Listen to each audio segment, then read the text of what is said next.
Welcome to the PantheonPlus Rewind. Hello. I hope everyone is having a great Sunday morning. Welcome to episode 43 of The Rewind, the only weekly show that dedicates itself to Pantheon and its outstanding community. If you're new to the show, we cover the latest topics around Pantheon Rise of the Fallen, and then we dig into community discussions around various social media platforms and give our thoughts while highlighting our strong community contributors to the discussion. As is custom, my duo group is not complete without Theric, the DPS-heavy, often lost ranger of the High Elven Order.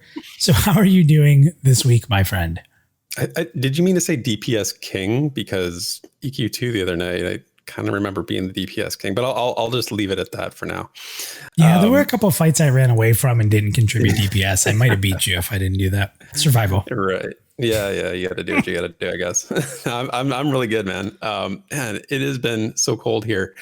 So we're in the middle of the polar vortex. I don't know if you've been following the news or whatever, but it's like brutally cold here, minus 35 degrees Celsius at night.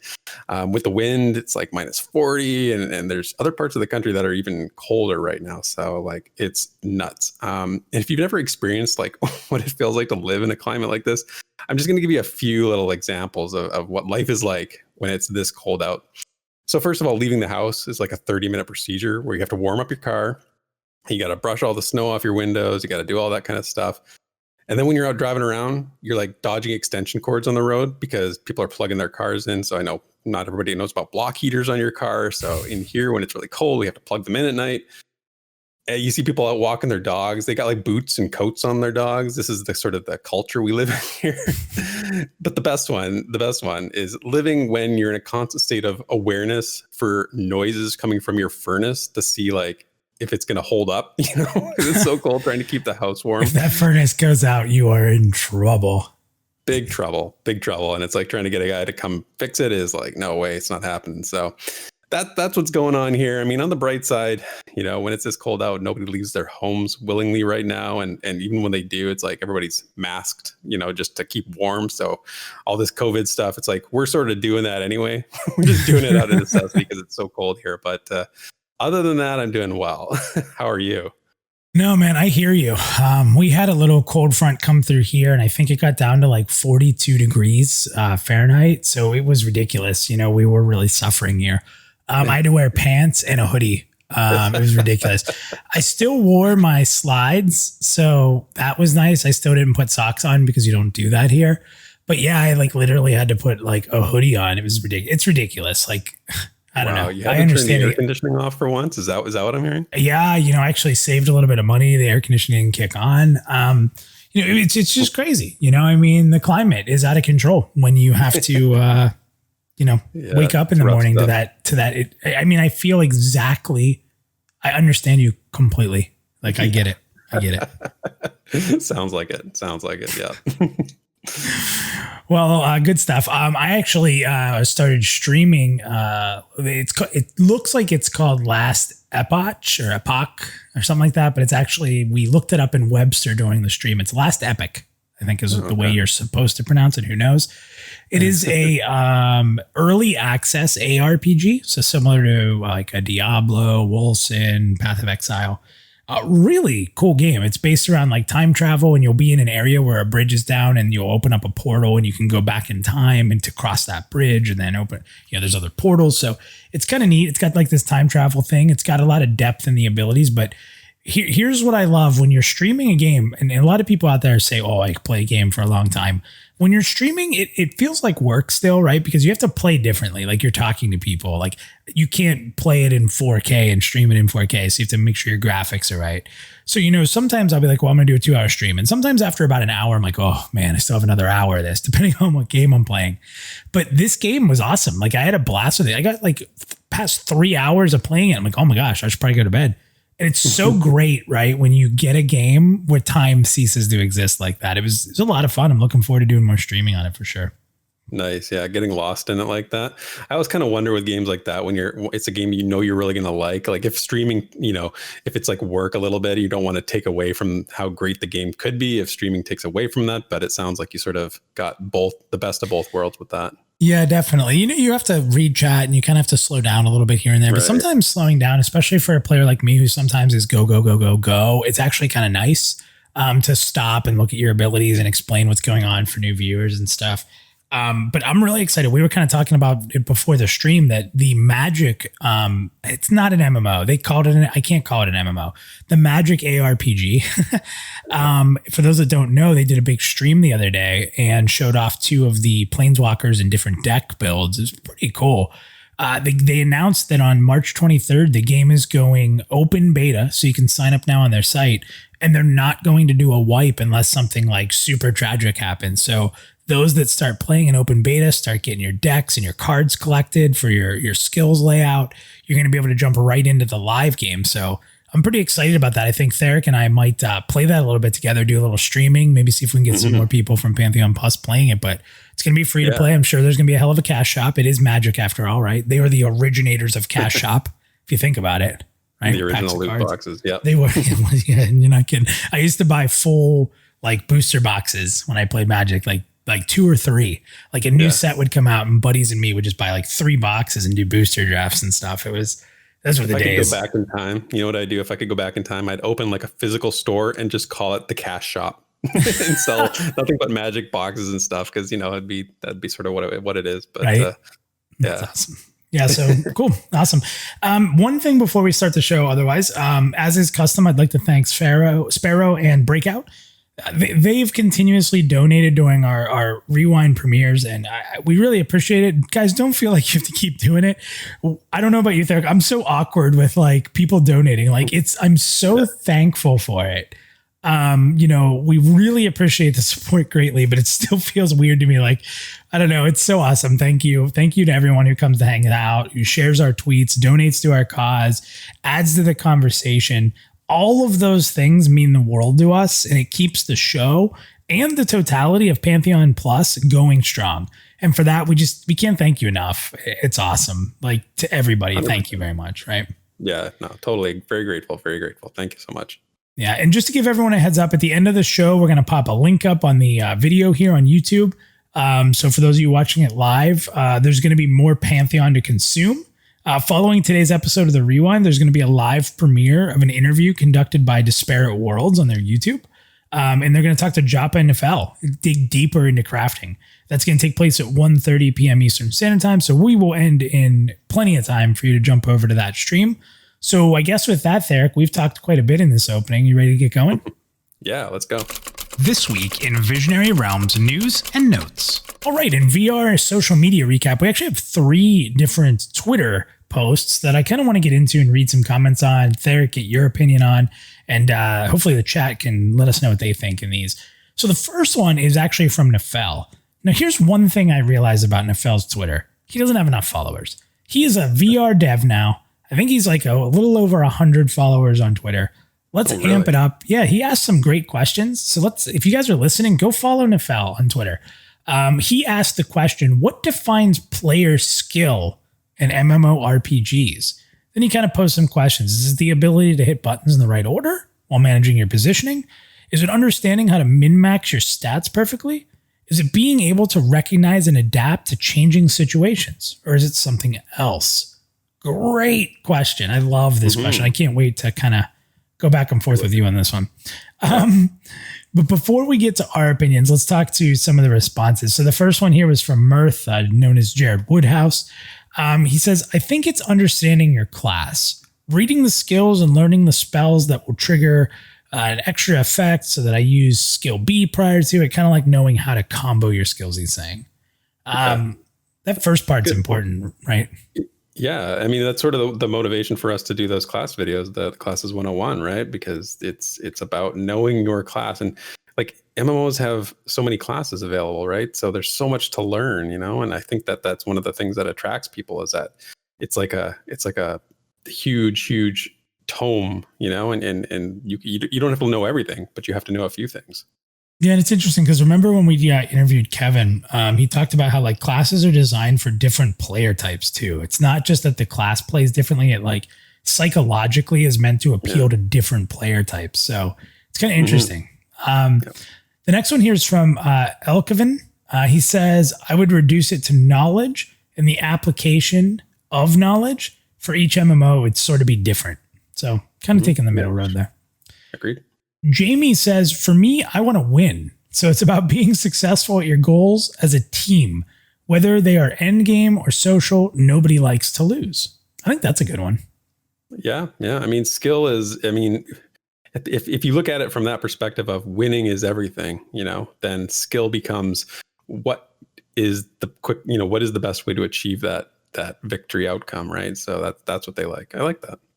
Yeah, and I mean, I'll tell you, when I used to run the guild and raid, like we had various people, like we had people that were in the 20th percentile and we had people that were in the 90th percentile in performance. But when you can work together and, maybe the people who aren't as great performers in DPS, they have more of a role or a situational thing they need to take care of.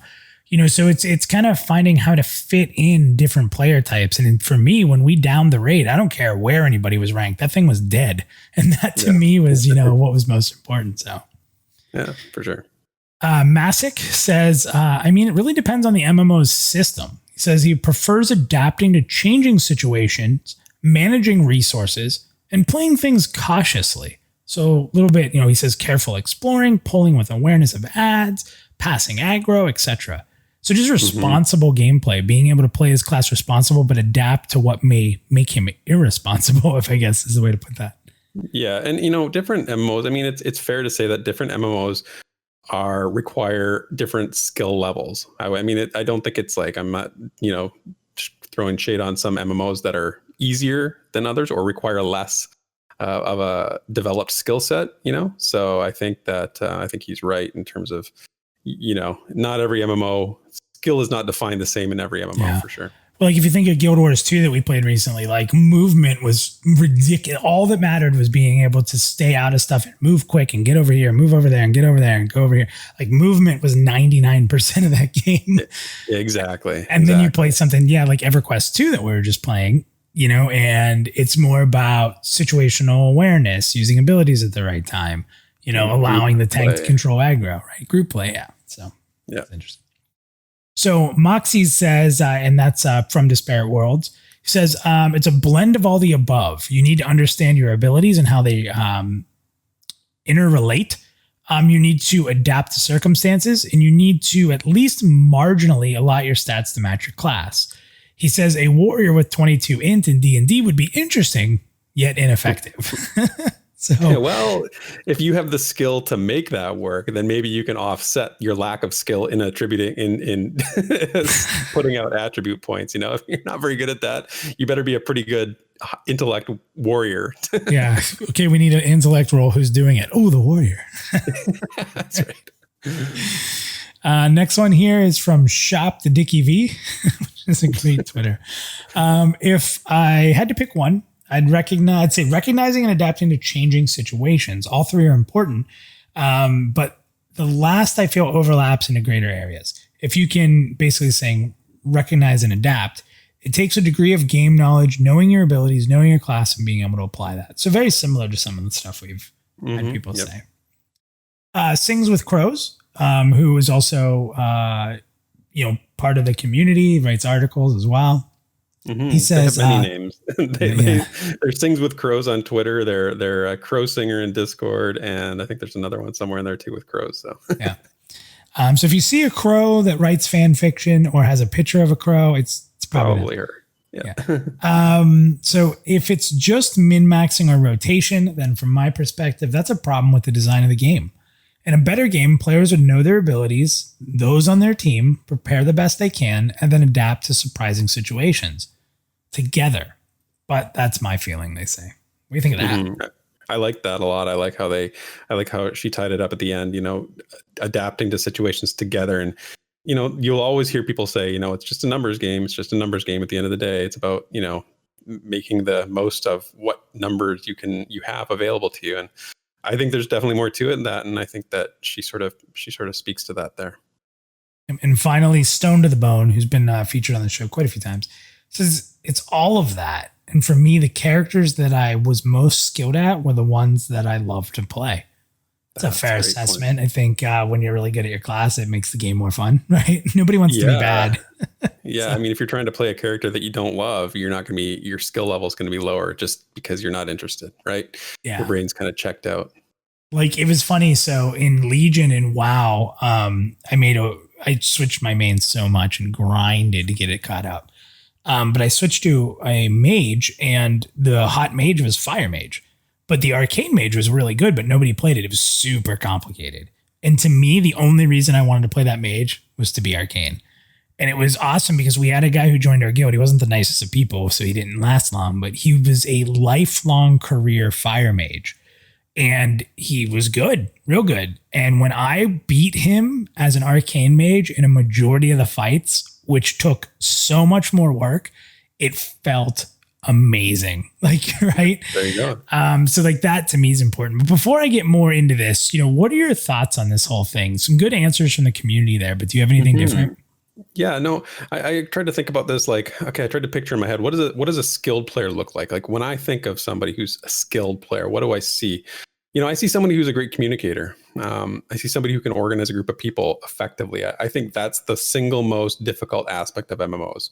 That's why they've become so single player oriented, because getting people to work together is very, very difficult. So you've got personalities, you've got opinions, like you were talking about with that guy in WoW, different personalities, stronger, weaker. Everybody has opinions and ideas, and you got to get those people to work together, and you got to do it and not get overwhelmed and frustrated as the skilled player. So, all those things Nafel mentioned are skills. I agree with that. But I think the umbrella over all of them is communication. It's like the overarching skill. And I think MMOs are like, they test different vectors of player skill, and that's what makes them fun. That's why they're so popular, because you can be skilled in one thing and still have a good time and be successful. Or you can just be the communicator who's maybe not quite so good at, I don't know, something along the lines of like a certain skill rotation in a certain class. You don't have to know all the little details, but if you're a great, communicator, you can sort of make that work. Some people are really good at tactics. They like the battle. They can see what's going on from a, top-down perspective and sort of use that ability, and then again, like I said earlier, the numbers, people that just want to create advantages through numbers, and some people are really good. But again, I think the umbrella over all that is communication. So I'd say that. What do you think? Yeah, I'm gonna use a very relevant topic. Who's the GOAT? Tom Brady. Tom Brady. I mean, at this point, if anyone's debating it, you're crazy. I don't care if you hate the Patriots. Tom Brady's the GOAT. He is. What does he do? He goes to a team. We kind of talked about this, right? He goes to a team. He makes everybody better. He leads by example, and he motivates. He gets the most out of everybody. And the most out of everybody isn't always 90th percentile, right? It's whatever you can get that will help people win. And to me, that's why I think knowledge is what makes a player skillful. Communication's a really good one. But for me, it's not just knowing how to play my class, it's knowing other classes to a high level so that I can perform in my role even better, knowing the advantages in situations that other classes can provide me to play my class better, or to be able to give advice. And I think that's where I'm not the fastest button presser. I'm not the best macro person in the world. But the one thing I do really well in MMORPGs is that when someone comes to me on a class I don't even play and needs advice, I'm typically able to give it to them. And if I have a certain class that's with me, I know I can drop an ability out to increase my effectiveness in a different area. And I think that to me, knowledge of the game, of the systems, of who you're playing with, putting that time in to really get that knowledge to me. And then I'd agree with you. After that, it's probably the communication piece. Like, how can you adapt to your group? How can you adapt to the situations and the challenge and things like that? So. Yeah, adaptation is the key thing. I was thinking about that too. And we won't stay on the football paradigm too long, I promise. I just want to make a couple more points though. But like Tom Brady doesn't have the biggest arm, right? He can't throw the ball as deep as some people can. He isn't the fastest player. In fact, he's probably the slowest quarterback in the league. Probably. I can't run at all. No. There was a Super Bowl bet of him getting 1 yard or more. It's ridiculous. I saw him one time deke out Brian Urlacher, and it was embarrassing. The guy can't. He's never been able to run. Of course, it's your team. I know. Of course it was. But the point is that, you don't have to be the best of the best of the best in every single area. You just have to, when you've got that overall command of the situation and the intellect and the understanding of the situations to provide that kind of leadership, I think that's a skilled player. When I see a skilled player in my head, that's what I see. Yeah, and even though Theric beat me in DPS and EverQuest 2 for one night, I just want to say that he'll never beat me in humor. So I was keeping the group laughing, and that was advantage for me. So I don't know, man. We had a pretty we were rocking and rolling. I mean, we were both making some good jokes. I have to give myself a little. I think I did call you out a few times. Oh, Theric gets funny. Yeah, you even called it out. That's right. What are you talking about? I'm still way funnier. Go back and watch Nathan's videos. Actually, he just put up the videos of us playing EverQuest 2. Honestly, I was there, and I still laugh watching them again. So. You won't beat me next week. Mark my words. Watch us on Tuesday night. Accepted. He will not beat me. He will not beat me. Accepted. I'm going to go farm that dagger. Okay. So the next question here was from Pantheon's Twitter. It says, community debate, equipment swapping in combat. What are your thoughts?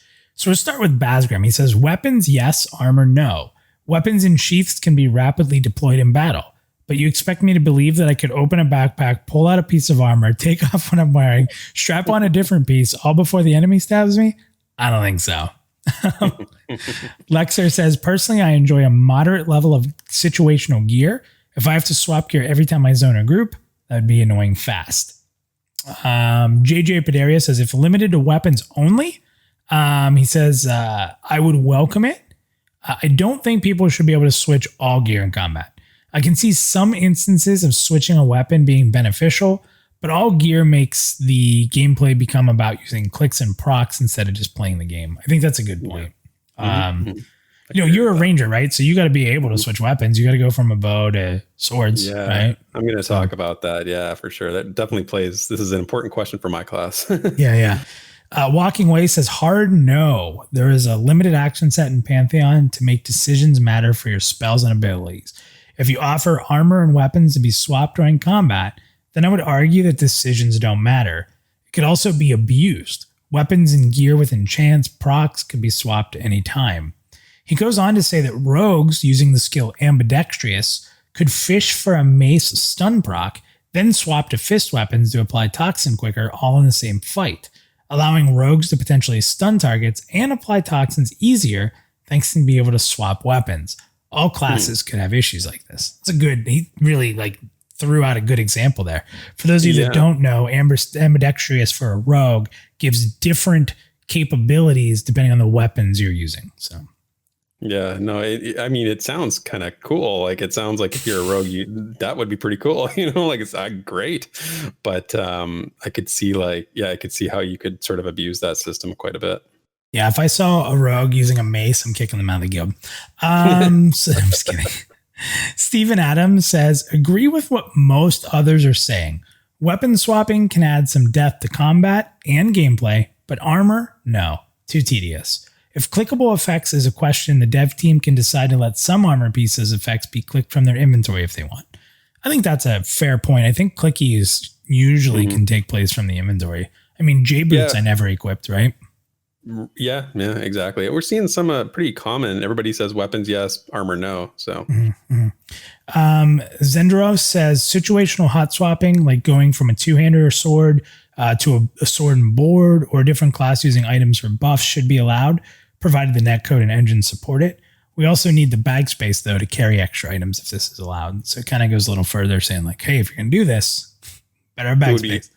It would be kind of funny if you were trying to do this, but your inventory was completely full from drops you'd been getting and stuff, and you couldn't swap out your weapons anymore because you didn't have the space to do the swap. That would be you were using a two-hander, but you're trying to switch to a dual wield and you can't. Yeah. Or it drops on the ground or something. It falls out of the bag. Yeah, Sean Holden says weapons only, in my opinion. He says possibly on a minor cooldown. Nothing beats getting stuck with a fishing pole in your main hand when you get jumped by a bear. Oh my gosh! Wow, it's like he's been with us. It's like he knows playing MMOs with us. He's right in there. That's sort of the kind of thing that would happen to us. Oh man, go watch out for those bears, man. They just jump right on you. They're just trying to fish. And those fishing poles, deadly. Toadman Bear says yes. Part of what makes Pantheon combat attractive is the balance between straight damage and utility. It should require coordination and skills to pull it off, though. Like most of these questions, if you're going to put it in the game, make it meaningful. Yeah. Let's see. Laliner? I can't even pronounce this one. This one's even like, I'm not going to try this one. It's all you. Yeah, Lulner. Take only weapons and or food should be able to be swappable during combat. Really doesn't make sense to swap armor or jewelry during battle. Food swappable. Well, yeah, like if you think about, I think he's thinking like, remember in EverQuest 2, like it's actually equipped. Oh, that yeah, like it's in an inventory slot. Yeah, I don't think that's gonna. Who's swapping food during combat? That's pretty it's pretty high level like play, man. You're really like at the nth degree there. That's like eating during the rewind recording. No, I'm kidding. Adam A says, please no. Weapon swapping can be feasible with some minor delay to the swing timer, etc., but armor accessories should not be. It is simply not practical and is immersion breaking. Oh, got it. 40, what are we, 43? 43 episodes, immersion every time. Also, the community pressure to then use EQ swapping macros can create an unhealthy environment. I don't know. And then finally from the community, Rin says no. One of the worst parts of Final Fantasy XI and other MMOs that allow this is swapping equipment every time you go to cast a different spell. This adds a needless complexity and absurdity to the whole experience and really takes you out of the game. So I'm going to respond first, if that's okay with you. Yeah. I purposely put Rin's comment last because Final Fantasy XI is well known for gear swapping, and it's ridiculous how much gear swapping. Like when they say you're switching for different spells, that's 100% true. You'd have a macro, you'd switch the gear, you'd cast a spell. Hit another macro, switch the gear, cast a spell. Do not want that at all. Like that is, not a fan of that. Now, as far as like weapons, I'm fine with it, especially if your weapon breaks or they said with the fishing pole. I don't mind weapon swapping. I think personally, like I like to carry a bunch of gear sets around with me. I really do. But I feel like you should know what you need to wear before the fight starts, not during. I've told this story many times that in Legion, I had varying gear sets for every single boss fight. So before I would fight the boss, I would hit a macro that would allow me to respec completely to the spec I wanted. And then I had a macro beside it that would put gear on for that spec. So down the right-hand side of my screen, I want to say there were 12 fights. I literally had 2 bars side by side, 12 slots, and there was a talent selection and then a gear, and then a talent selection and then a gear all the way down. And I customized it for every fight, and I loved that. And it wasn't a full gear swap, maybe changing trinkets out, maybe changing a few pieces of gear that matched the spec. But I love that. But I would click those 2 buttons before I went into the fight. Then that was my build, right? And that's I went to town with. I like that. I don't want to switch armor in combat. I'm okay with weapons. Probably wouldn't. I wouldn't. It's not something I draw the line in the sand on either way. If you can't, I'm completely fine with it. If you can, I'm completely fine with it. But no armor. What do you think? Interesting. Yeah. You know what? I was thinking about this question. I was thinking specifically about weapons. I wasn't thinking about armor. So think about this. I had an idea actually when it comes to weapons. What if, like Toadman Bear said, make it meaningful. What if every weapon in the game had a stat on it that determined the speed at which it could be swapped in combat? So like, let's for example, like a large heavy weapon, like a 2-handed axe or hammer, something like that would have a really high number, basically really slow speed. Whereas things like daggers would have like a low cost for faster swapping. That's so cool. Basically like a delay effect that kind of renders you inactive for a few seconds based on whatever that number is. Cooldowns on your abilities for the time. Yeah. And you can't really do anything. Yeah, you're basically all your abilities go on cooldown. Maybe you don't even can auto attack anymore. Maybe you're just sort of standing there because you're switching, right? Yeah. That feels more realistic, and that would sort of feel meaningful. I think it could also have sort of a cool effect. Like if you put that something like that on gear, it could make it more enticing for classes that don't normally do a lot of weapon switching. So like if you had a pair of bracers where that had reduced weapon swap cost by X stat or something like that, you might see some classes that sort of some variety in classes, how they sort of build themselves, like a warrior going from a sword and board to a big 2-hander more easily. And then classes that do switch weapons more naturally, like rogues and rangers, have, you can really lean into that aspect of your class. I think there's something that can be done there. So I hear what you're saying about like, I didn't know that about Final Fantasy 11. I think that's really interesting. That it sounds so crazy, you know. Yeah. But I think there's something you could do here that sort of leans into this a little more and keeps the reality of it a little bit closer. And as for armor, like I don't know. I mean, I don't think that sounds great, but maybe you could do something like that with armor too. Who knows? Well, it's you brought up a really cool point. Like imagine you had a multi-tier boss fight, right? So phase 1, it's just the boss. So you have your main tank on the boss. So your off tank switches to a 2-hander and it's DPS, right? Mm-hmm. And then phase 2, there's ads. So all of a sudden that off tank needs to throw on a sword and a shield, pick up ads, start fighting, get the ads down. It goes back to just the boss. Boom, they pull out their 2-hander. That sounds pretty cool to me. That's a good way of putting that out. So that's pretty neat. Yeah, cool. Awesome. So the final question, we got a lot from VR on these Twitter questions this week. Blame Nefel.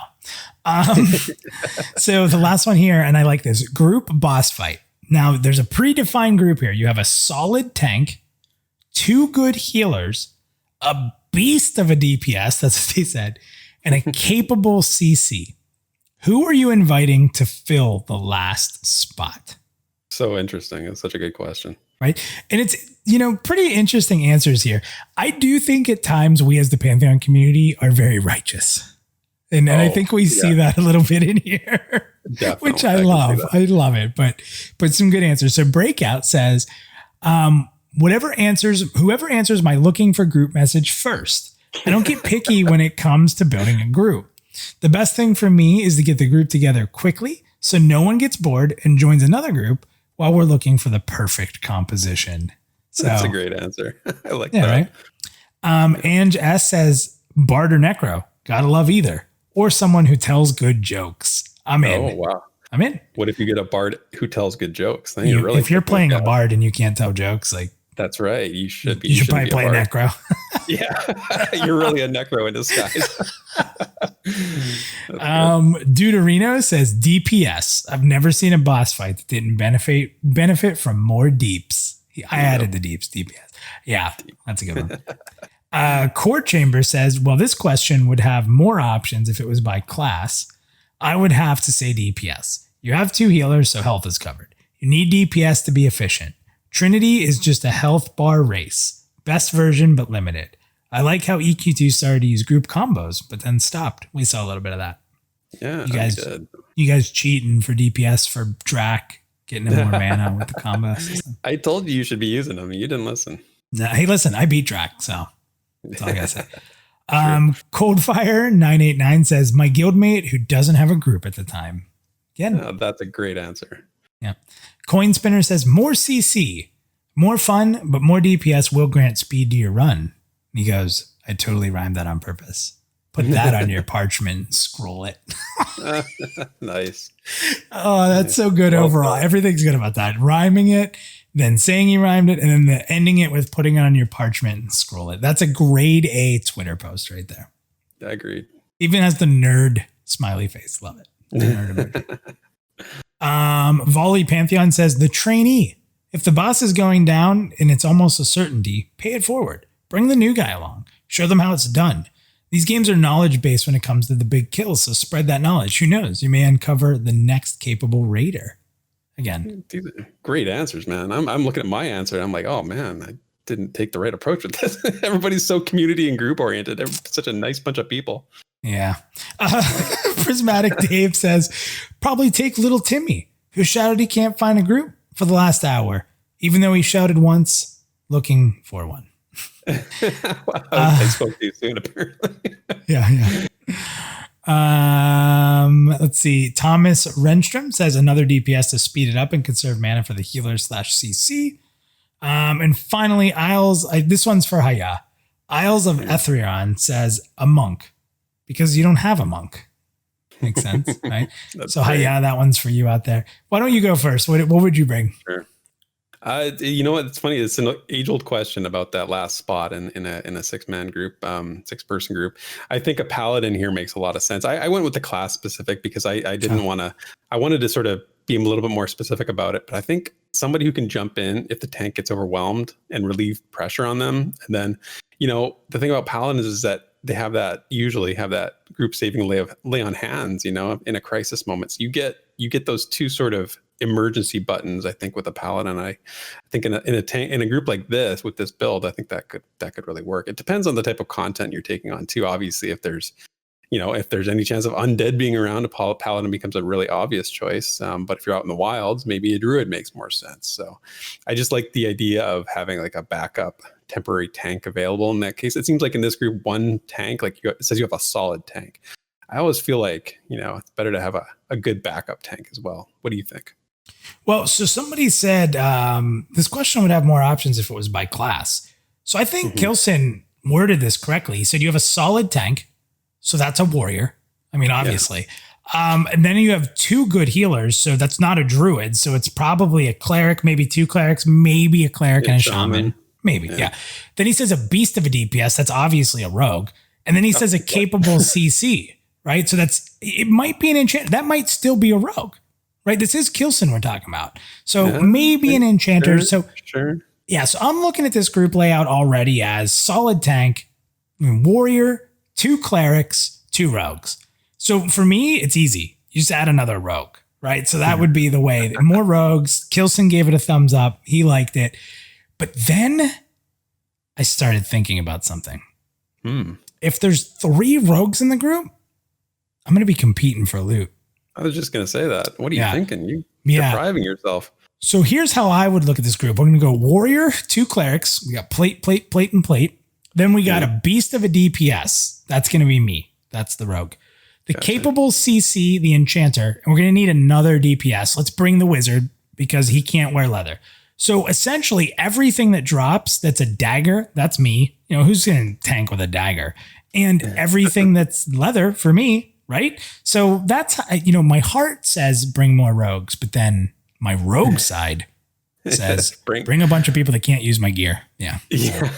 That's smart. That's practical. I mean, you got to admit that's a consideration, like if you have a say in this group makeup, I mean, you kind of be like, I'd like to get some daggers. I'd like to get some good armor. So invite the wizard. Yeah. And I do want to commend Kilson for being discreet about, the warrior, 2 clerics and the rogues. He did a good job of not just putting it out there to give people a chance to kind of think maybe their class is that solid tank, or, hey, I'm a druid. I'm a good healer. Yeah. So, little good post there, but yeah, in serious note, more DPS. If you take 1 DPS to a group, you're out of control. So more DPS. Interesting. We'll see. We'll see how it plays out. Well, that's it for a long version of VR news and notes.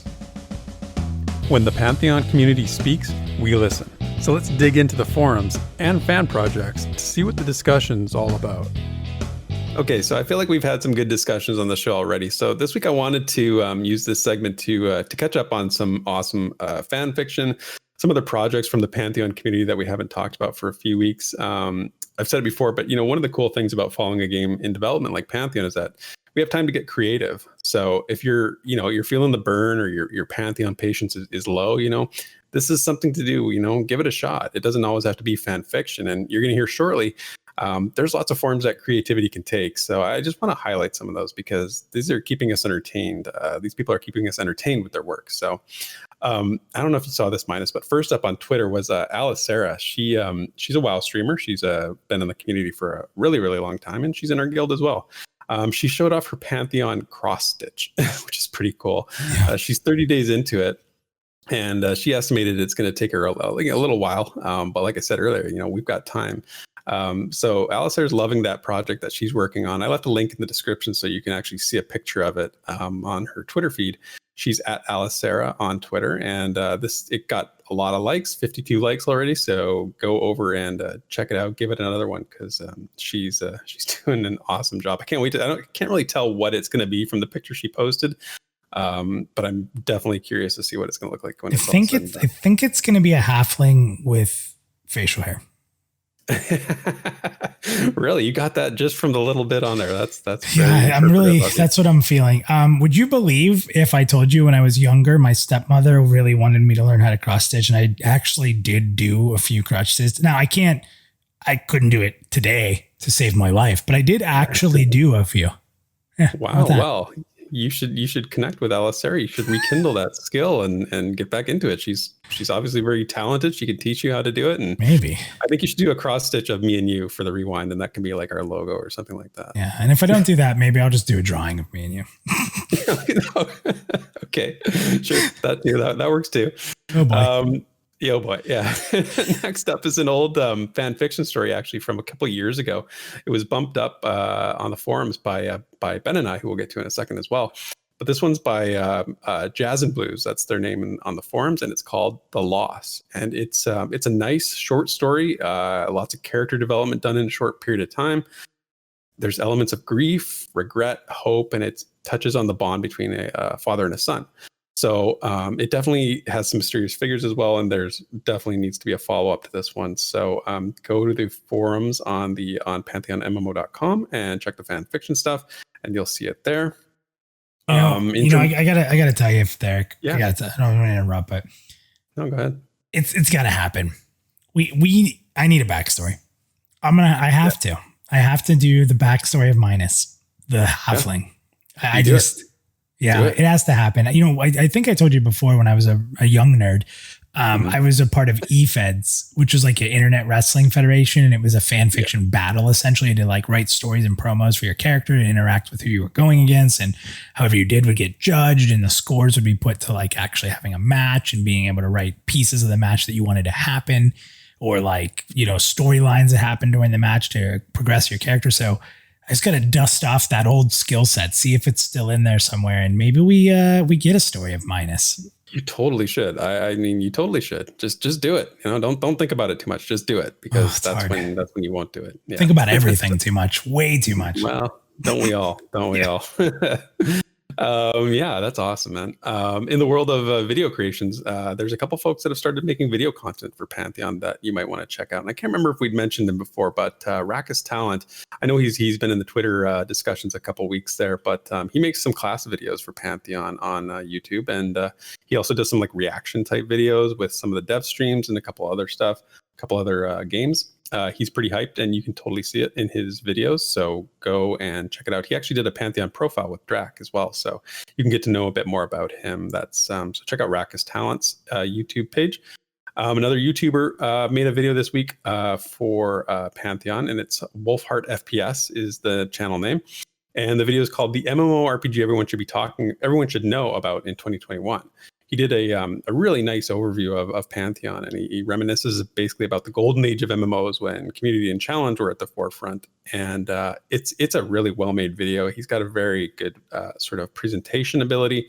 And it's nice to see new channels bringing more awareness to Pantheon. He's got quite a big channel, so it's nice to get I was gonna mention that he has a very big channel, so that's huge for Pantheon to get somebody with, I think he's somewhere around 20K, maybe more than that. No, I think it was 50K. Yeah, it was a lot. Yeah. So it's really awesome to get a big time, content creator like that to, highlight Pantheon. It's only going to help. So thank you to Wolfheart out there for covering the game and giving your, thoughts about it, highlighting community and being excited with us. That's awesome.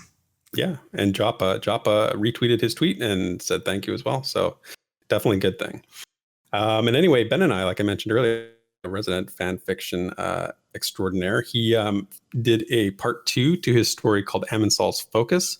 This one's called A Light in Dark Places, and it takes us inside Thronefast. And there's a unlikely sort of pairing that you'll get to read about.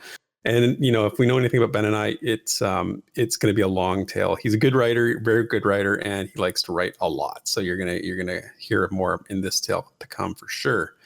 And then lastly, as we mentioned earlier in the Twitter section, Crowsinger, she posted her latest tale. It's called A Crow of Murders. And all 6 chapters back in January are put on the forums at PantheonMMO.com.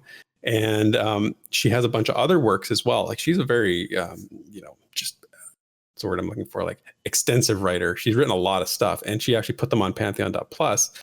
And did some custom artwork for it. She's sort of working on drawing and getting better at artwork. So she's a painter, which is awesome. Yeah.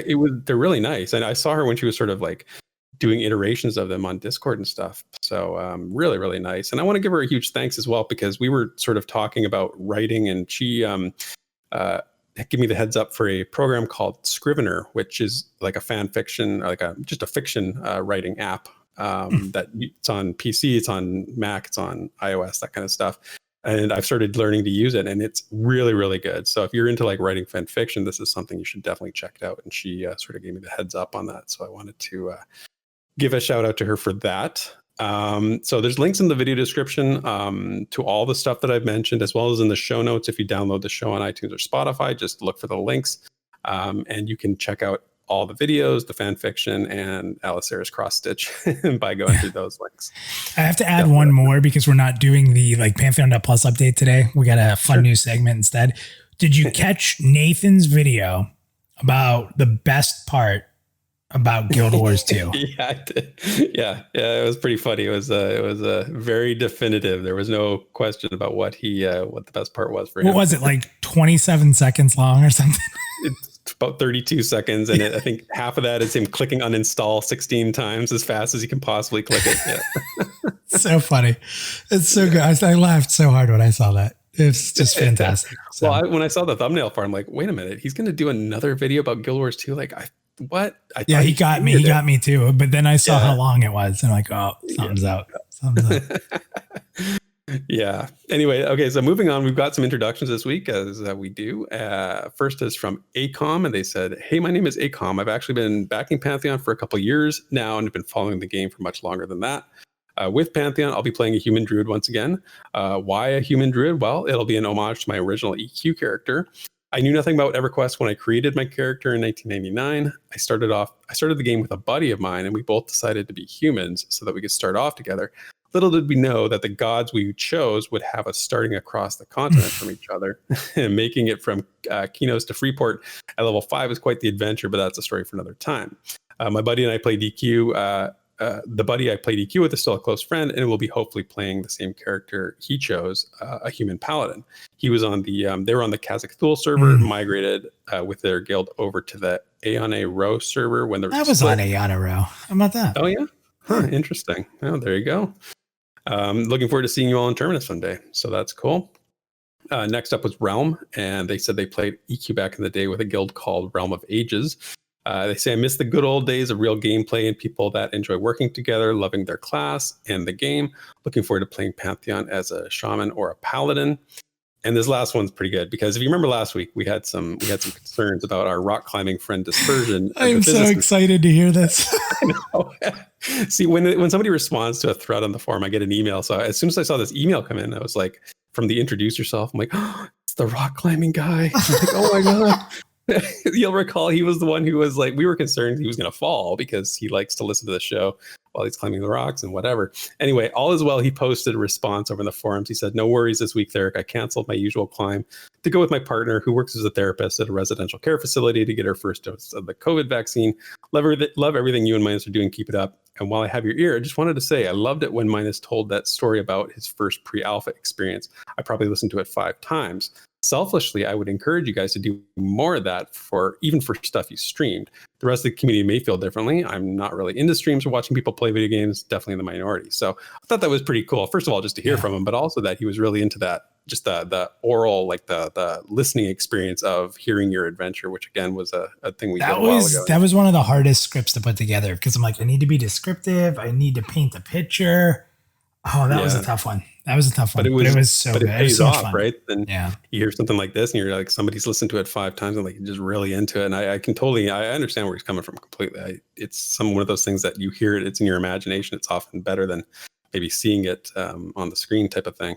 But anyway, I'm glad, Dispersion. I'm glad you're okay. Go for another rock climb and check in with us again in a few weeks. And that's it for this week's community discussions. All right. Well, hold on to your hats. We have a new segment coming. You guys should enjoy this one. We tried to make you smile, but you just got mad. Our first comment is from a Reddit user post complaining about Pantheon, in which we responded to. Yettergeist said, "Ugh, didn't like that opener, huh? Prepared to remove my game mode for your shitty costumes? That's some rich stuff, Minus. From the Rewind, episode 33, which was Snakes, Chickens, and Defining Moments, Phaedra said, WTF, I'm leaving and disliking. Snakes and chickens, this video's a waste of time. From a poll on Reddit where we asked, did Pantheon Plus impact you to pledging to Pantheon, or has it helped keep you engaged? Reddit poster Speak No Evil 2 said, is this what this sub has now become? It seems we continue to play this game of mods protecting content creators at all costs, no matter how routinely they deviate from the rules and intent of this sub. Also, your poll is inherently flawed by only including positive and neutral options. I can honestly say I hate content creation in general, and I lump it into the same bucket of Twitch streaming and social media influencers as some of the things that should simply cease to exist. From the Rogue PA5 gameplay video, we got 2 comments. The first was from Tasty Potty, who said, this video is so hard to swallow. As well, from Pamela Dyer, they said, it really hurt to watch this video. To me, it looks like the game has actually taken several steps back. Looks to be many years away from being even a basic MMO. I'm sure it will have a small following.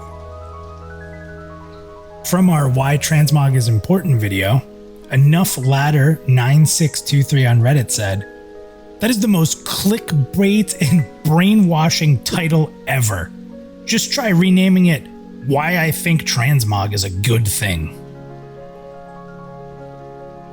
From Pantheon profile number 3, Mr. Bramendor said, this video is painful. From our Druid class update video, Lucas Holland said, you're way too critical. Your entire video, other than reading the text, is just speculation based solely on an opinion. This game is in pre-alpha still. We have no clue what's going on or why. It's a bit bold to say VR needs to do anything, but that's just my opinion, since you asked for it, you know. From the Top 10 Co-Moments stream, Jordan Payne said, LOL, what a low-effort video. Come on, guys. From our Concerns About Pantheon video, Mario Latano says, quote, I don't want PvP for anyone because I hate PvP. Such a poor argument. The devs don't need to take time away for open world PvP in Pantheon. Just enable PvP in a separate server and let the players in Terminus sort it out. If you don't want a PvP, you can go play on the Bluebee server. From Rewind episode 24, which was the Flying Debate, PAX, and PA5 episode, Fanina said, let's not talk about football, proceeds to do exactly that. And from one of our original class videos, Jordan Payne said this. As someone who's excited for Pantheon, I love seeing these videos and listening to some of the discussion on various game tenets. However, Pantheon Plus, I can't figure out why you keep bringing this dude back for the conversations. He has absolutely no opinion on anything. You could literally sub him out for any head of cabbage and the conversation would go exactly the same way.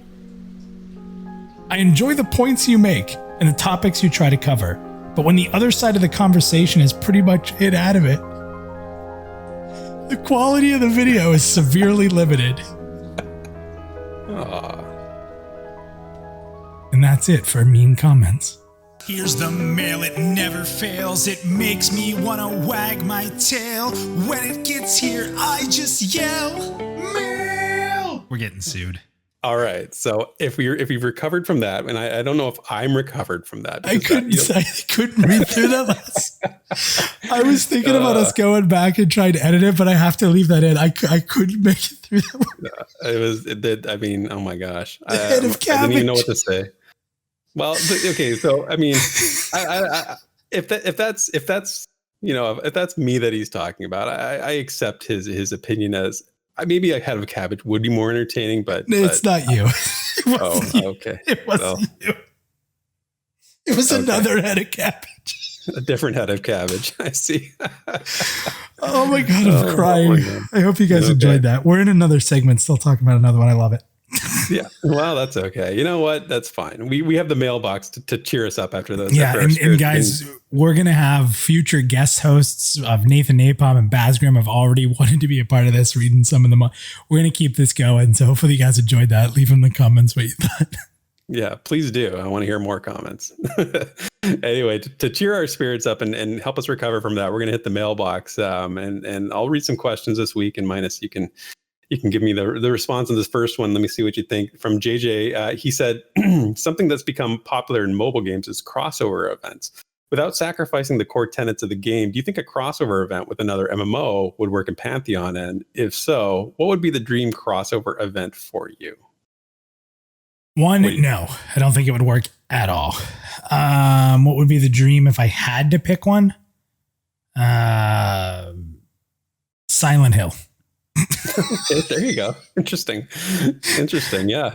I can't have EverQuest. If EverQuest crossed over with Pantheon, we would need janitors to clean that up. Yeah. That's all I'm going to say. Too. It would be really bad in a few different ways. But I was thinking about this, and I wouldn't want to pollute Terminus with like lesser lore, because in my mind, everything is lesser lore compared to Terminus, as you might imagine. But I had an idea, and tell me what you think about this. It doesn't have to be like an MMO. What if they did a crossover with something like Discord, right? Because I mean, basically people are going to be using Discord. A lot of folks are going to be using Discord as their voice communication tool while they're playing Pantheon. So are you saying you want to bring Wampus into Terminus? Not the Wampus. No, the Wampus is sad. Every time I load up Discord, it tells me that the Wampus is sad because it's so alone or something. But no, I don't want to do that. I just want my Ranger icon in Discord. I don't know. That's what I was sort of thinking about. You could do something unique like class icons, profiles, or something like that you could, be put in. What about Discord. John Wick? John Wick. Okay. Yeah. Sure. Yeah, just raid boss. John Wick comes in. Take him out. Okay. Keanu Reeves. He's already in another game though, so maybe that's not good. No, yeah, you'd have too many cyberpunk stuff going on. How about The Boys?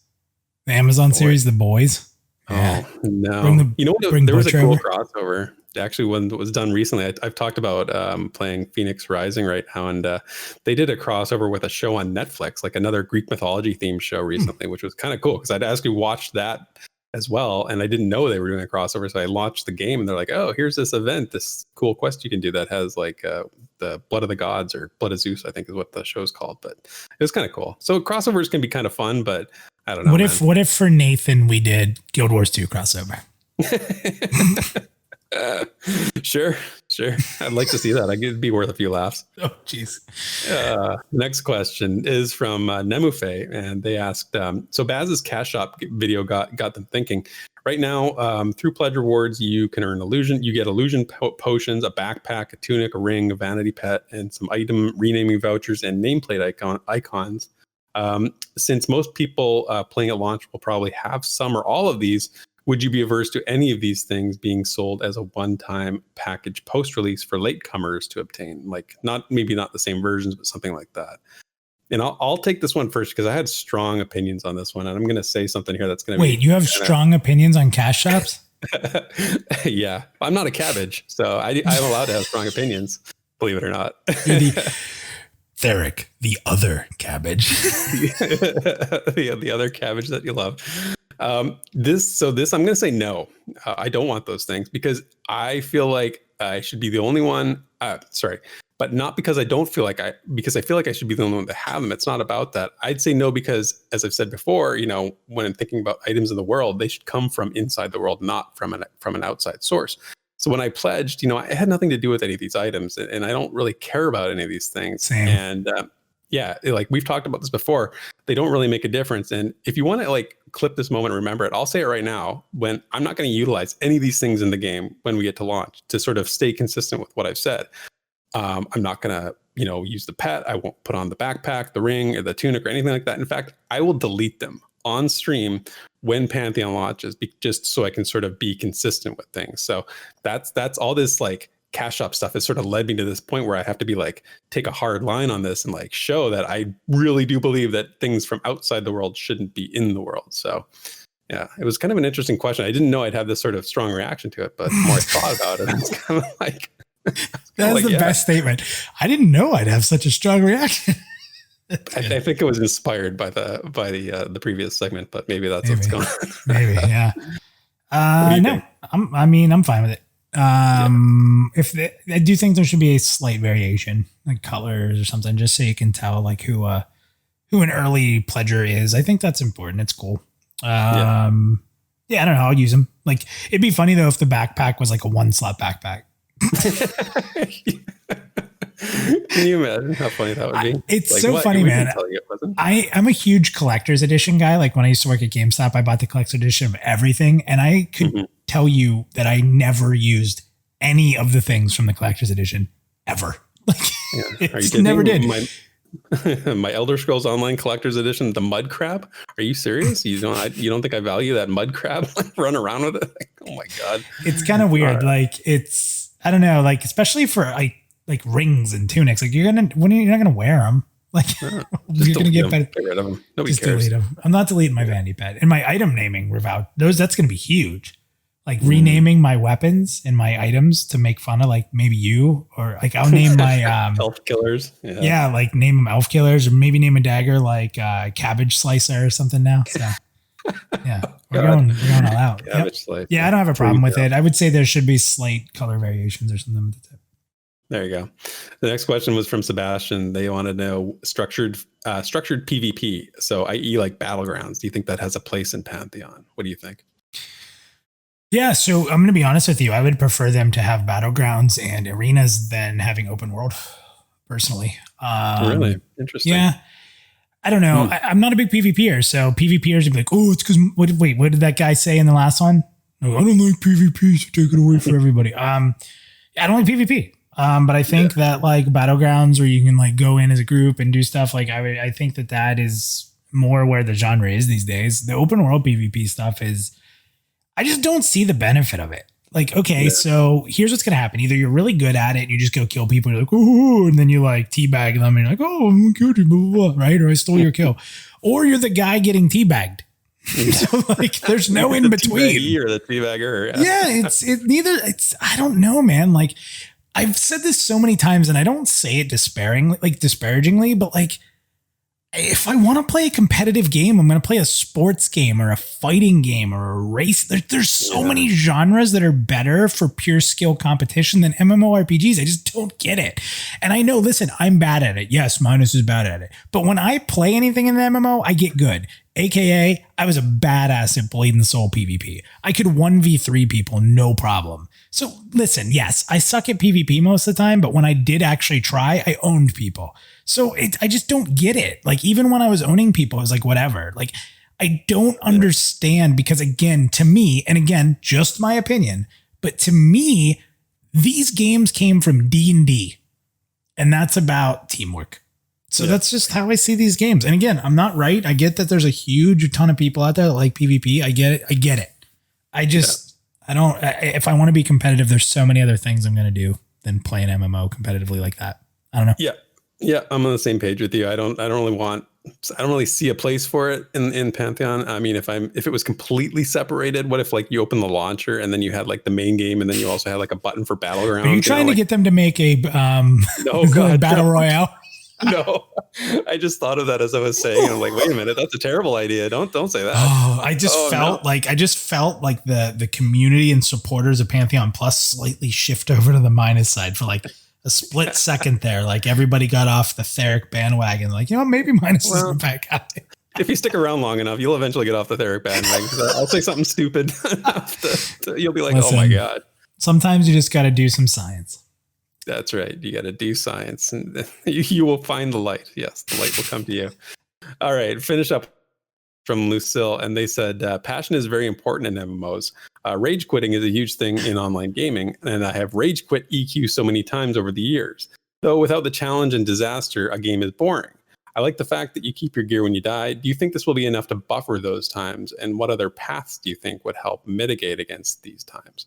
So I'll just sort of hit this one first, because I think it's pretty straightforward. It said, if you're rage quitting, there's something going on. It's something compelling is going on. And I'm not saying it's good. Like, I don't know if it's a great experience to rage quit, but it does mean you're invested, right? I've had moments when I played Hearthstone that I rage quit. Like I could, not count the number of times that I finished a match and I was like, this game's total bullshit. Like, this is stupid. And I just shut it down. I was done. But you know what? I kept going back. After I calmed down, I felt like I could do better. I'd sort of get over it. And then I was compelled to go back and not make the same mistakes. So I don't know if I want to buffer rage quitting all that much, to be honest. I'd rather be mad, but interested and rather than being like sort of meh and just bored with the game. But what about you? I'm not a rage quitter. I have for sure. Yeah. And it's in games I don't typically play, like shooters. Yeah. I was big into Quake Champions for a bit. I definitely rage quit that a bit till I learned how to play it because I was so bad. And then I got really good. So I didn't really rage quit after that. But like as far as MMOs, no, I am, and anyone in the guild who's listening to this, like okay, rinse and repeat, go again, get up, go again, get up, go again. That's me. Like I'm constantly like, okay, let's clean up the chatter. Everybody get ready. Let's go again. Like I am keep running at the wall. Like for raid bosses and stuff like that. I just love it. I'm okay with failure. Let's learn from it. Let's go forward. Funny story though. Hiya. He's usually like that too. He had 2 moments of rage quitting that I still harass him for to this very day. Oh my gosh. He rage quit on Ursoc, on heroic Ursoc, because like the combo sometimes would like glitch because of the server and it would insta kill him. And he was just freaking out about that fight. And it's funny because when we finally beat it on heroic, we beat it and he's like, I'm never doing that fight again, and rage quit. Like after beating it. And then the next time we were fighting Fallen Avatar, and there was a lot of melee, and he was doing everything in his power to be nowhere near any other melee because there was an ability they put on them that would drop stuff on the ground, and they'd have to you'd have to run in a small circle so that you didn't stand in its own, but then you didn't trap people. And he was getting so mad. I watched it from a distance and I was laughing. Like all the melee, no matter where he would run to, would trap him in. And literally 10 kills in a row, he was screaming quit running to me, flipping. It was so funny. But he got so mad he rage quit. I've never seen him turned off the computer. Couldn't get in touch with him. I just couldn't believe it. And he's such a chill dude. Everyone's seen him. He's super chill. I still harass him for that, for people running at him. Nice. That's great. Yeah, I'm sure we'll have some experiences like that in Pantheon at some point. Yeah, again, the games I suck at, like MMOs, I really don't, because I avoid PvP for the most part. But for definitely rage quit first person shooters for sure. Right. And I'll rage quit if I'm playing on a real hard difficulty in NHL and I'm playing a season and I'm going undefeated and something really stupid happens and I lose a game, I may or may not hit the power button and replay that game. Maybe. That's funny. There you go. All right. Well, that's the mailbox for this week. So before we leave everyone today, we have a very important note again to reshare here so everyone's aware. Not long after this episode ends, we urge you to head over to YouTube for The Disparate Worlds, as the team there will be interviewing Nefel and Joppa, going more in depth on the crafting conversation that was heavy in discussion to start this month off. So really, community, we ask you guys, we get a great crowd to come to these live premieres. We love having you guys here. So if we can show these guys some love and pack up their premiere, get that chat going, you'll find the link at the top of the screen right here or in the description in the video below. So you can click that and jump right over as we're wrapping up on this episode. Theric, another great episode. Thank you. A lot of fun today. A lot of laughing. Love that. Yeah. Lots of fun. And everyone, let us know what you thought of that new segment. Is it worth doing again in the future or not? Take care, everybody. Have a great day. Yeah. See you next week, everyone. Thank you for listening to this week's episode of the Pantheon Plus Rewind. Be sure to follow Minus and all Pantheon Plus related content on Twitter, Twitch, and YouTube under the name Pantheon Plus. Also, be sure to follow Theric at PantheonTheric on Twitter. Keep up to date on all Pantheon Rise of the Fallen information on www.pantheon.plus, the definitive source for all media of Pantheon. Until next time.